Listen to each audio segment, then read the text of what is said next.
Bienvenue dans Evaltifact Couleur, qui est un tableur de simulation colorimétrique pour vous aider à faire le choix des teintes et nuances que vous allez souhaiter utiliser dans votre matrice par la suite. Donc, une vingtaine d'élèves, une vingtaine de compétences qui permet de simuler une matrice consistante. Les couleurs que vous allez choisir ici par double clic qui va vous faire apparaître le panel colorimétrique Windows classique, dans lequel vous allez pouvoir faire la sélection. Donc on va par exemple prendre pour expert un mauve pâle ici, ou un gris, et ensuite de faire une simulation d'une distribution aléatoire. Voilà, on va le faire plusieurs fois pour écraser l'ancienne colorimétrie, vert foncé, voilà, et qui vous donne une répartition aléatoire d'une matrice de saisie d'évaluation de compétences et les teintes et leur influence dans cette matrice.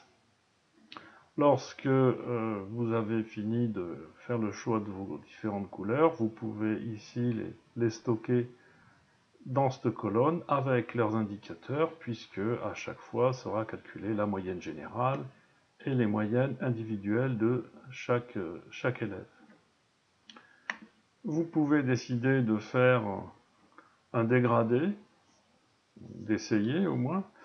Donc on pourrait ici démarrer d'un vert et finir sur un rouge, c'est peut-être pas très évident, mais on va peut-être prendre un jaune. Voilà, on va finir sur un rouge ici. Donc là, je vais faire un dégradé. On me demande de choisir la ligne de début. Alors, c'est pas celle-là, la ligne de début, elle est là, très bien.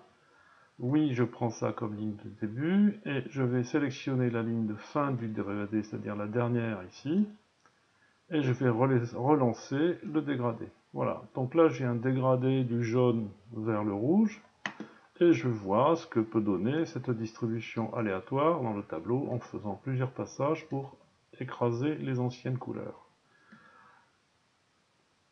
Voilà. Lorsque je veux remettre une cellule à zéro, je vous invite à utiliser la touche de remise à zéro, puisque la commande correspond à non pas la couleur blanche, mais la non-couleur, au sens du codage Microsoft. Voilà, donc c'est le côté OptArt de Valtifact qui devrait vous permettre de trouver la bonne séquence de nuances et donc le suivi et ce que ça pourra donner dans la matrice générale.